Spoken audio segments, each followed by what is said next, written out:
Left in the Field Outdoors would like to thank these amazing sponsors that give so much to Left in the Field Outdoors. Thank you. Hey everybody, this is Brian Cutler with Left in the Field Outdoors, and today we're going to show you some special stuff. Here with one of my original buck sticks that I have that I left out all year round. I'll show you this here in just a minute and what the deer have done to it. We're actually going to replace it. We're going to show you some really important things on how to make this presentable and ready for the deer to come in and hit, and we'll show you some secrets on how to set it up and make sure you're doing things right to get the best out of your buck stick that you have. So stay with us, and we're going to go over and show you all those different things. Yeah. All right, so this is, as I said, my original buck stick. When they come to you, they look much different than this. The deer have really hammered it. I have thousands of pictures of the deer coming in and leaving their scent on here. As you can see, the leaves are picked off. This is the vine that they send. They've broken it off. They've chewed it off, which can happen. But this buck stick has seen a ton of action. So today I'm going to replace it, and I'm going to show you how to replace it, how to set them up, and how to apply the preorbital, the forehead, and the interdigital so that you get maximum success from your buck stick. Okay, the first thing you need to ask yourself is, would you go to a local sporting goods store, buy camo, and go out and go hunting right away? Obviously the answer is no, because it's going to be full of scent, it's going to be full of stuff you don't want to put out in the woods as you're hunting. The same thing applies when you're dealing with anything making mock scrapes or even using buck stick stuff. I always wear rubber gloves. I always spray down. All my stuff is scent free. And when you get your stuff from Buckstik, they're going to send it to you in a tube like this. When you get it, resist the urge to just open it right away at your house and pull all the stuff out.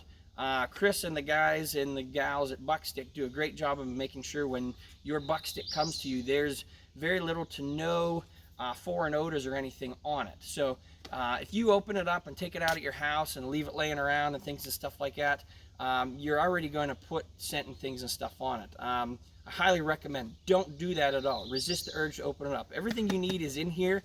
Your buck stick, your number 1, number 2, and number 3 gland lure is in there, and directions and everything else. So what I'm going to do is, again, wearing rubber gloves, I'm going to simply remove the old buck stick. If I can, it's going to be in there pretty good.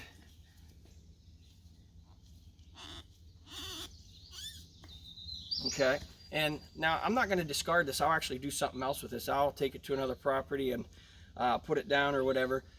There's still some good life left in that. So when you open up your stuff from Buckstik, be careful bringing it out, but you're going to notice there's your directions if you need them. There's your gland lure. We'll get to that in a minute. Okay, and here's your Buckstik. Okay, so we're going to slide that back down in there, and now we're going to work on presentation because there's a vine in here. So you don't want to just leave it like this. You want to move it around and get it into place to bring it a little bit to life. You want to move it, all these leaves and stuff on here and there. So what you have is you have your vine, you have your leaves, which you want to spread out, get looking nice, and then you have these braided ropes. Okay, these fiber ropes, okay, are great for holding the preorbital, okay, scent, which we'll show you. But you want to make sure that everything is presentable to where you want. I like to put my ropes on one side and put my vine on another, and I can even swing it around this way because I know which way the deer come in, so that it's ready to go. Okay, so here's the first step that we want to do, and you can see here's the forehead, okay, strip area, which we'll get into. But you want to make sure you spread the things out and get it presentable so that, okay, it looks more lifelike. Don't just pull it out of the box and slap it on there and expect the deer to come in and hit. So now we're going to show you some tricks on how to put the gland lore and stuff on so that you're using the correct amount, you know, and not overusing the gland lore that you have. All right, so now that you have everything set up and you've moved and positioned everything around again, you want to make it look lifelike. Again, I like to put my vine and my braided ropes on opposite sides. There were times last year where I had pictures of, you know, 3, 4, 5 deer standing around, and they were taking turns hitting different things. They will chew on the braided rope and everything else. They'll hit the vine and put it in their mouth. So when you get the Buckstik products, you get number 1, preorbital, number 2, forehead, and number 3, the interdigital. And we're going to show you how to do these, and you want to be very careful with these. So we're going to start with the preorbital, and your preorbital goes with everything on the top. And there's little spray bottles that they have, and you got to be real careful. You don't want to use too much. Deer don't come in here and lick and slobber everything up. They just use a very, very minimal amount, especially you know, preorbital and everything else. So what we're going to do is I like to take, and I will actually spray the preorbital in my hand, and then I will take and I will rub it on the vine. So if I take this vine here, I'm going to lay it in my hand like this. I'm going to put a spray on my hand, and then I'm going to roll it on the vine so it's there. You don't need a whole lot, one little spray. So now it's on that vine. And I'm going to do the same thing over here with this vine. Again, I'm going to put it in my hand, spray a little bit, and I'm going to roll it on the vine. Very, very tip of the vine. You can go up a little bit, okay, but that's what I do, and it gets in there and it saturates, okay, in there, okay. And I'm going to go back to each one. The vine, same thing, but what I'm going to do is I'm going to start a little higher on the vine. I'm going to get close, and I'm going to spray in between the vine. And again, I'm just going to roll it in my hands so that it's saturated on there. And I have enough on my hands and on my gloves that I can go the whole way up. And you can see how it's turning it there. You know, it's turning it a different color because the preorbital's on there. I'm just putting a very light coating on. You can see there's still some on my gloves. And that is what I do to get my vines started and my ropes started. So that's the number 1, the preorbital that goes on the top. If you spray it on the leaves, they'll pull the leaves off. So get your vine and your ropes set up, okay, so that they're ready to go. Again, this should be about nose level for the deer. Put your preorbital on, you're ready to go to the forehead gland lore.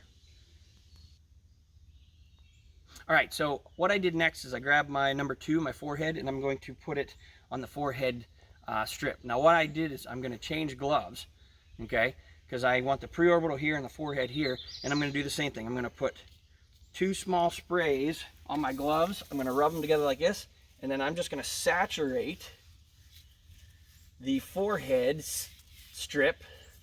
This is the best way I've found to put the forehead gland lore on. You don't have to try and fight spraying it. So my gloves are clean. I got the forehead gland on there, and as you notice, this moves up and down like this. There's a reason for that. When the deer come in and hit this, it's going to catch pieces of hair from their forehead gland lore, and it's going to hold it in there, and again, it's going to leave all its scent. So again, it doesn't, one spray on your gloves, rub your gloves together, and put your forehead gland lore on the forehead strip. We're going to do the interdigital gland next, and we'll be finished. All right, so here's the last part. At the very bottom, there's a little scent pad for the interdigital gland lore, but I like to go through, and underneath my vine, I'm going to tear this up like a deer was in here making a scrape, because I'm going to leave some of the interdigital gland lore on the scent pad, but I'm also going to leave some in the scrape. So I'm going to tear that up pretty good. I'm going to get my number 3 interdigital gland lore. It's again pretty simple. 1, 2, 3 working on the way from the top to the bottom. I'm going to spray 1 spray on the scent pad, and then I'm actually going to put 1 spray there and 1 spray there. like a deer stood in this scrape. They have 4 interdigital glands, okay, one between each foot, between their toes. And when they come in, they'll deposit their scent. All right. Probably the most important thing about putting your buck stick together, again, is staying scent free. Other than that, you want to put it in an area where the deer are going to be. This is a big funnel area where I know they travel through. So every time they come by, they stop and hit the buck stick. Every single time. You can see here behind me, here's my rip stick. I have it. They're not too far apart.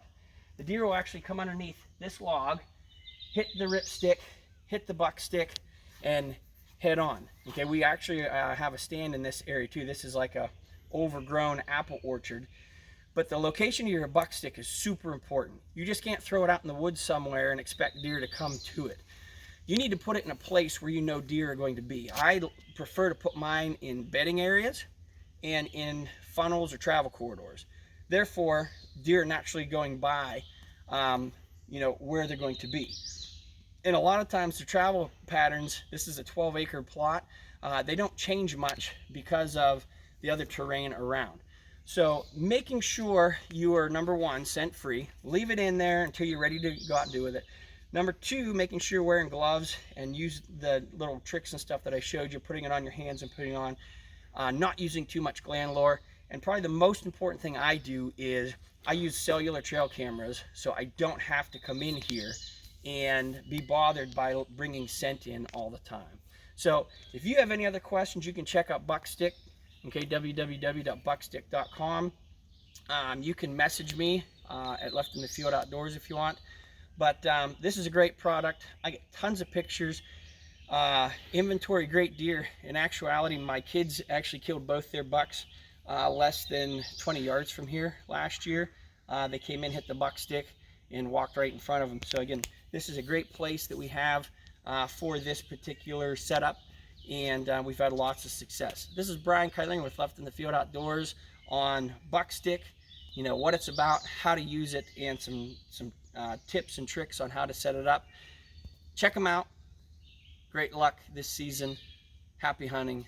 God bless.